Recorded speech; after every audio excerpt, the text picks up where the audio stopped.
Hello, everybody, and welcome to episode 21 of the Social Impact Journal. This is an international development podcast where I talk to change makers, experts, and innovators driving change in our world. My name is Jack Farron. I'm your host, and today I'll be talking with Dr. Evi Viza, who is the program leader for quality management and project management at the University of West Scotland. Please do give us a follow on our social media channels and share this episode if you've enjoyed it with your friends or colleagues. Here's the trailer. What does engineering mean to you? Engineering for me, it's about problem solving. It can be something practical, it can be something conceptual, it can be about improvement. And my inspiration was my parents, both of them, with a different way that they're trying, because we had a humble, we will call it deprived upbringing, to find ways of improving our lives, of in some cases, make it through the day. So I saw my mom, my interesting, for example, in circular economy, using a duvet cover, and when that was worn, turning into pillowcases, and when that was worn, dust cloth, and when that was further worn, into mops. So it's like you make the most of what you have, and you're trying to find solution to address your needs. And similar with my father, he built my toys because he couldn't buy them, and they weren't pretty, but they were, they were special. So I didn't choose engineering. I think engineering chose me. There is a whole ecosystem that hinders women progressing. Things are changing with a very slow pace. A colleague saw me a newspaper from 1935 that was still saying, we need more women in engineering. I was saying, oh my goodness, it's a very slow change, but things are happening. There is more focus, and there is more support.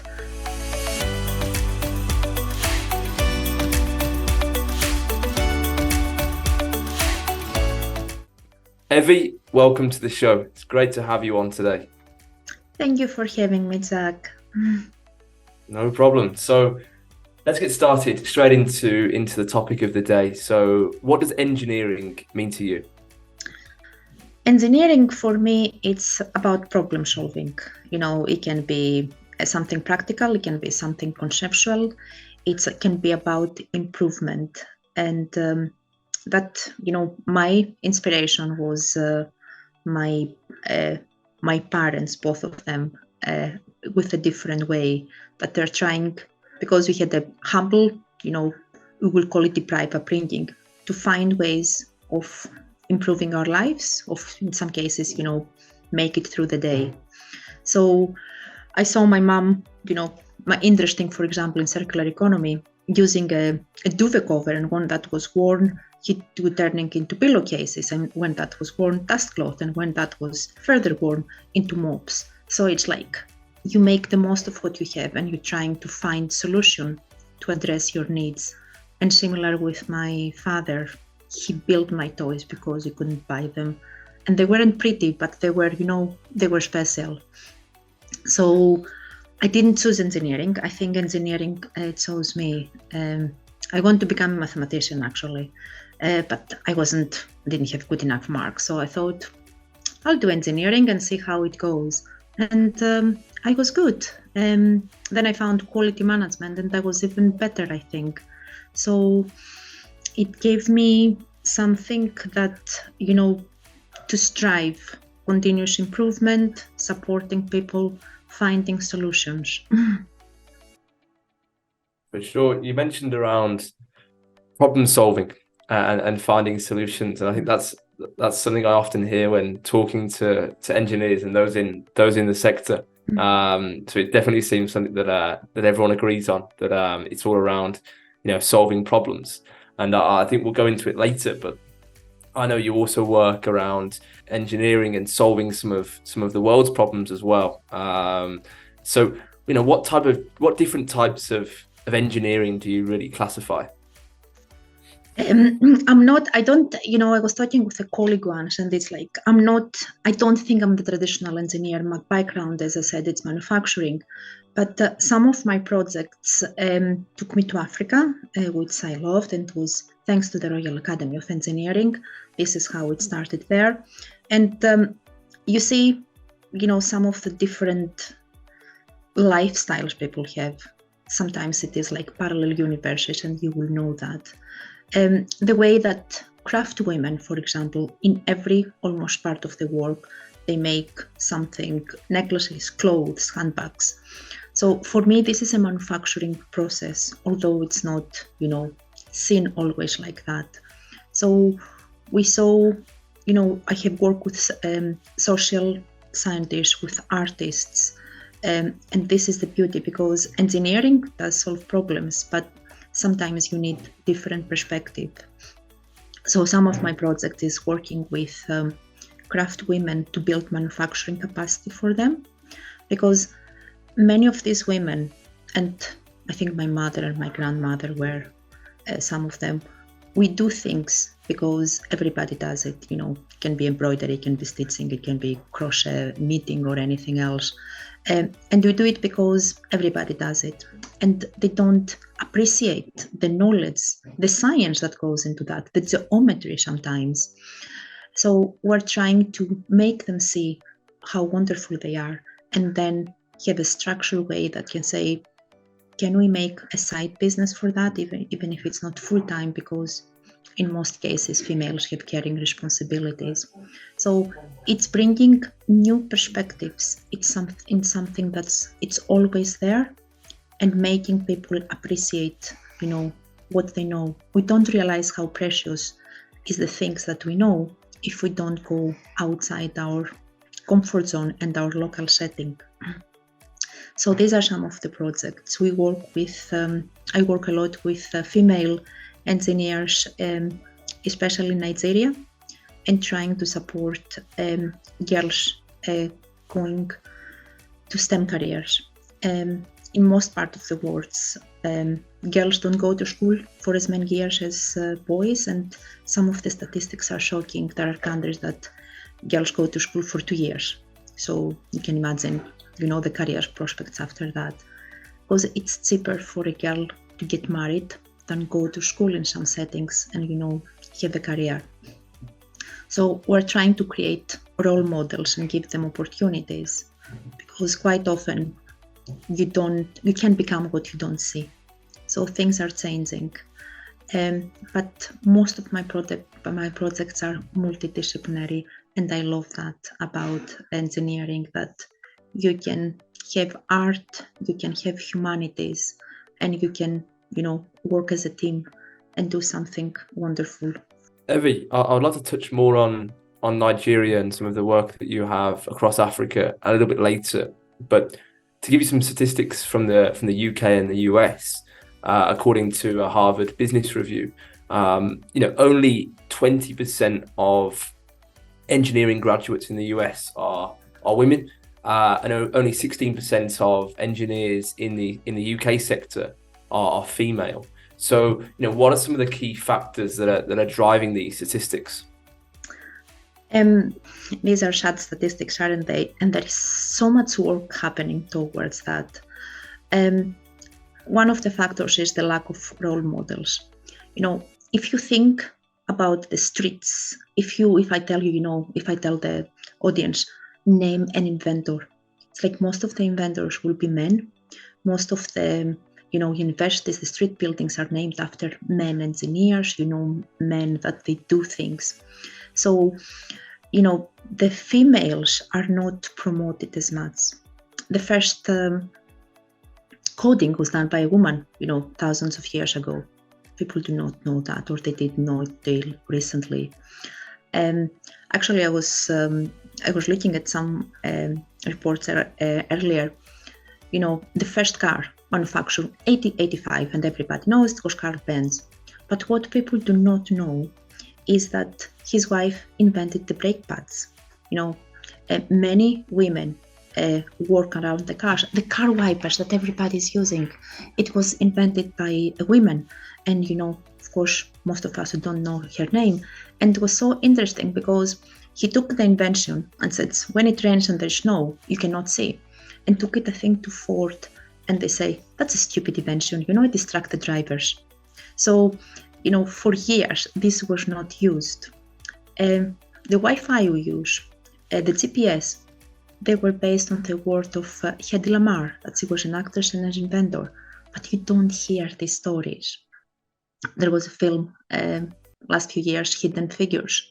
It's like there are so many hidden figures that we keep them there and we don't give role models. But for these statistics as well, one of the reasons is what quite often people will hear it, it's a leaky pipeline. So we have very few girls not going into STEM or engineering careers. One reason is that, males have testosterone and, that's a good thing sometimes. Girls, according to research, they're not feeling confident from as young as 9 years old. So it's like, I'm not smart enough, I'm not that enough. So we don't have enough going there because there are not enough role models. Then when they go and they graduate, there aren't enough jobs for them. And especially once they start a family, it's very hard to get back on the career ladder. And then in most places, the boards, the directors, the recruiters are male. So it's like there is a whole ecosystem that hinders women progressing. Things are changing with a very slow pace. A colleague saw me a newspaper from 1935 that was still saying, we need more women in engineering. I was saying, oh my goodness, it's a very slow change, but things are happening. There is more focus and, there is more support. And the key is not just for the girls, it's for the people that influence their decisions. We can tell a girl, you're wonderful and you can do that. But if, her teachers or her family said, no, that's a boy's job, you go and become a hairdresser, we lost them. So it's like the whole supporting network, they need to change the narrative for the females to change, or to consider other options. I agree, Evi. And you mentioned about some examples there of women that have had incredible success in the engineering space, and the power of storytelling is so important. So have you seen initiatives around this that are coming up around more awareness campaigns and storytelling around these role models? Yes. Actually, I was lucky enough to work in a project exactly about storytelling. We train other, colleagues and practicing engineers to tell their story, and that was relevant to the story of Dorothy Pulitzer. Dorothy Pulitzer was an astonishing woman that designed and manufactured the first car for women, and it was during the war. So if people are thinking, why do we need a car of women? It was the time that the chair wasn't moving, the wheel wasn't moving, so everything was static and women couldn't reach. And not only that, the car and the production was done by women because the men were at the war. She was amazing. She had apprentices. She had women footballs for the physical thing as well. And that's another interesting story, although it's not per se related to engineering. Women's football was so popular, when men were at the war, that when the men came back, they made it illegal in the UK. So up to late 60s, 70s, it was illegal for women to play football. It's a crazy thing, isn't it? But it's true. Wow. So you mentioned the project around storytelling. So what process? How did you go about sharing those different messages?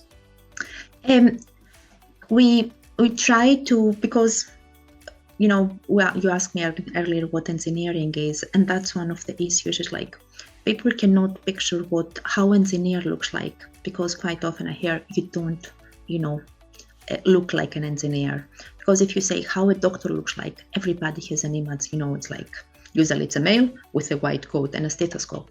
But engineers, it's so diverse: biomedical, mechanical, manufacturing, aerospace, the computer, the civil ones, all different images. And we want to take the one that it's a white man with a hard hat or something like that. So it's about telling the story of these, women, or presenting, our own stories in a way that people can relate to that, people can remember something. So quite often I say, my parents or my dad was making my own toys, and that gave me, something that made me think I can do that. Because the kids, young people, are born engineers, aren't we? We're curious. We take the box and we cut it and we make it's a car or a rocket or anything. And then somehow we lose this curiosity. So it's like, how can we put it, back?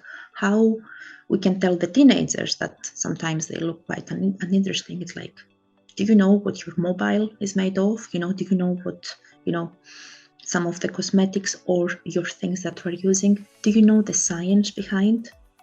Cooking, for example, it's engineering. It's like when we bake or cook something, there are metrology because we measure the ingredients. There is operations management because we have to do certain things in a certain order. And then it's the chemical engineering that blends it all together, and it's the combination. So it's about demystifying sometimes the engineering, that it's like you need to be super smart and you need to know nuclear fusion, to understand it. No, we're doing it.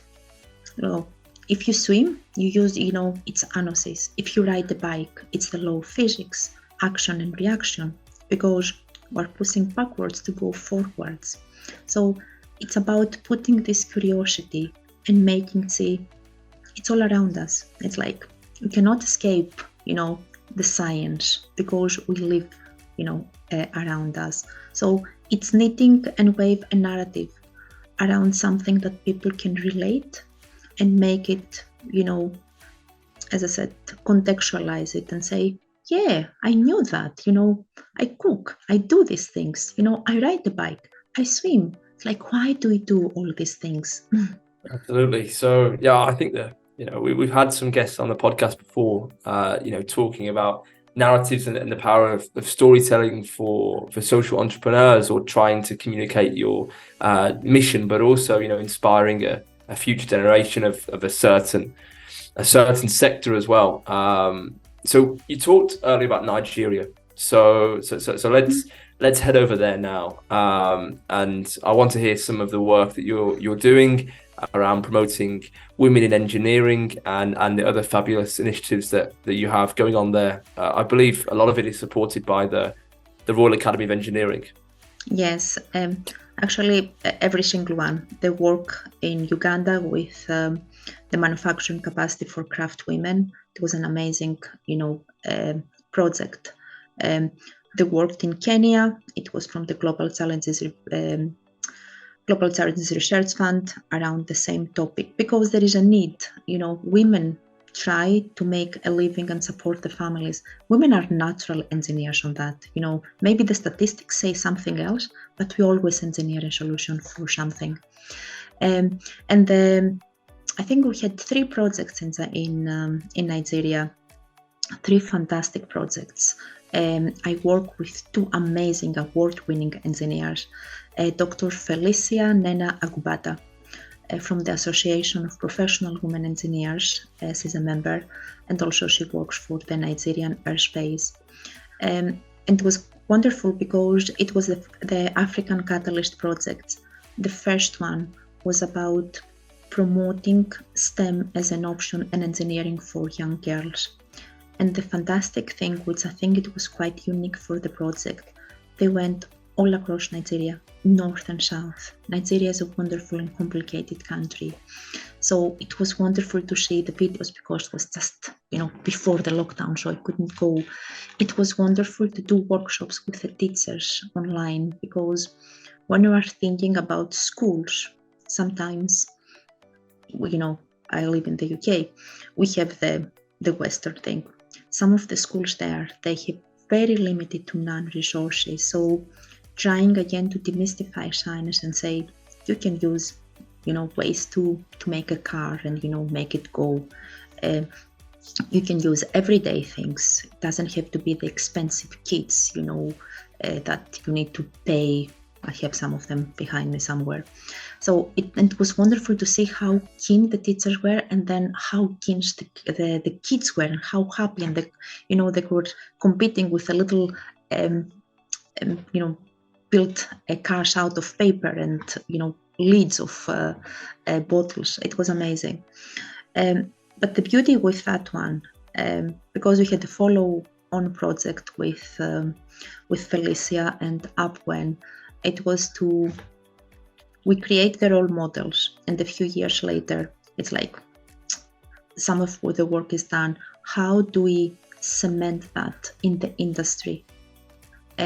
So the second project was 30%, it was called, and it was make a pledge for major energy companies, to promise that they will have 30% female representation in senior roles.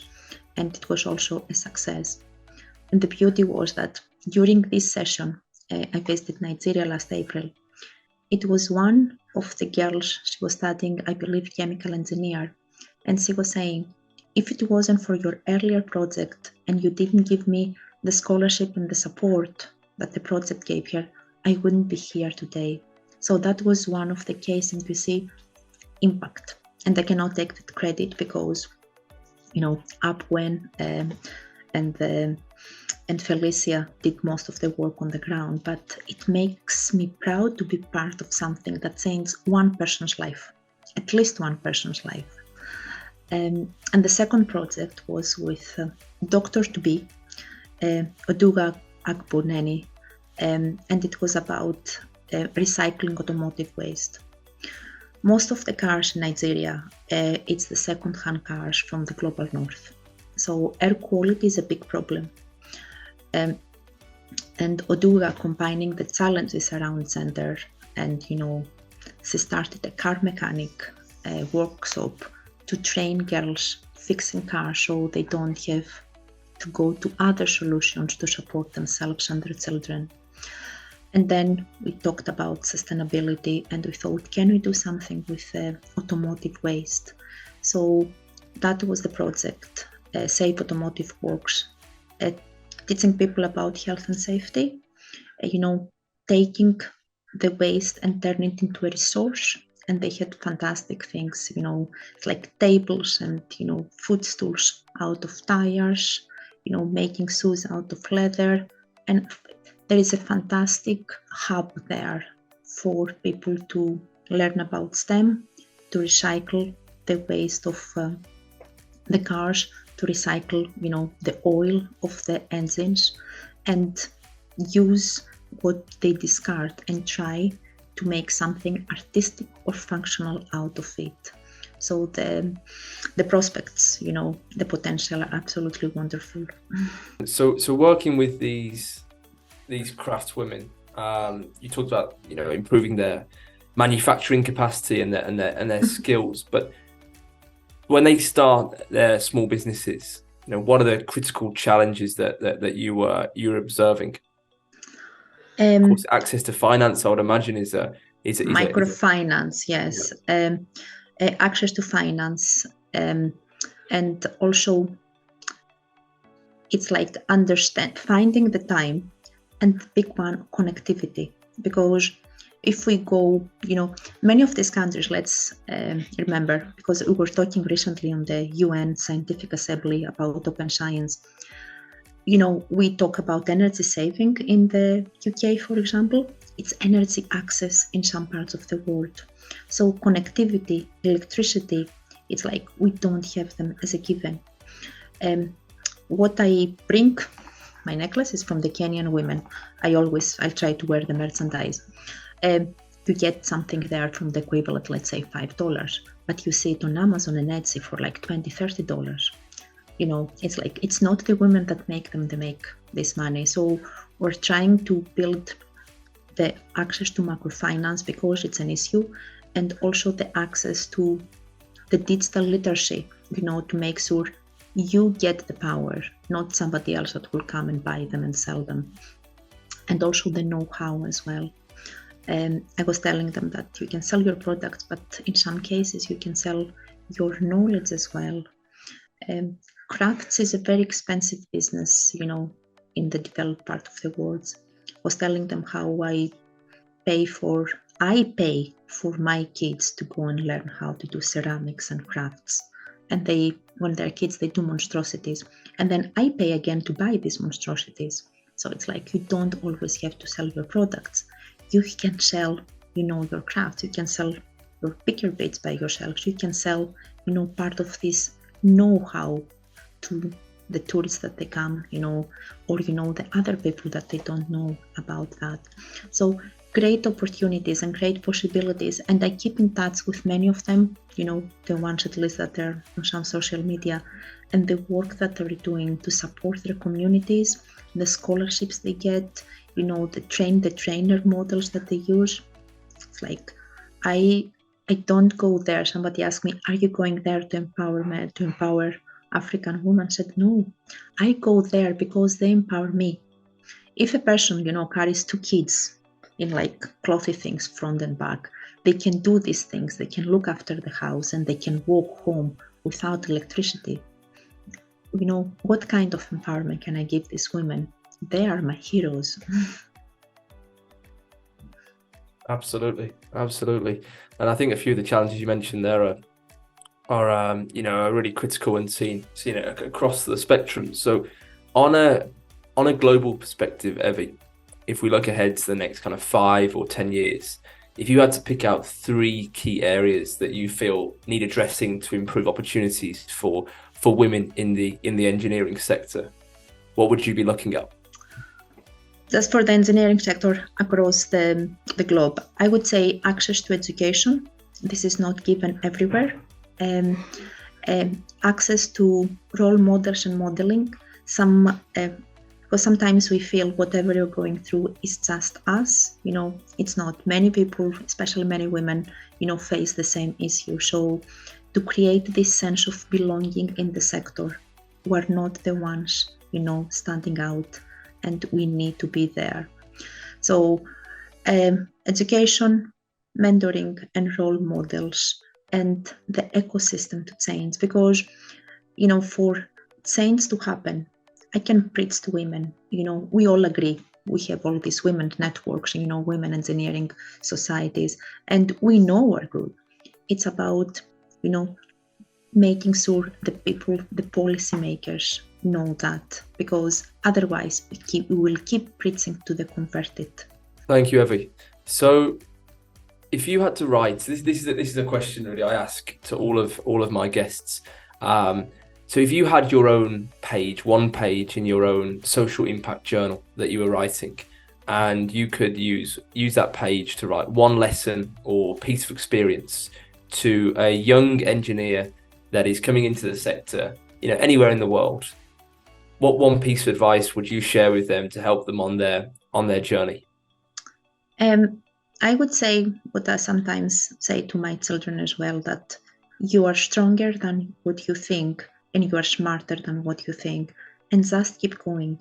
It's very short and sweet, but people sometimes, as I said, we don't appreciate our own value, especially for females. Confidence, it's an issue. We feel that we're never smart enough, thin enough, young enough, pretty enough, or anything enough. It's like, we're plenty. Great piece of advice, Evi. So thank you so much for coming on the show. We'll make sure to include the links to the certain projects that you've mentioned in the show notes, and your social media handles for anyone that wishes to reach out to you to discuss more on this topic. Thank you, Jack. I really appreciate that. I have to say, many of the projects, is like most of them, it was the African partners that make the difference. So I was just, along on the journey. It's a mutual supportive relationship, and that's the beauty. I'm not there to tell them what to do. I'm there, to show me actually how it's done sometimes.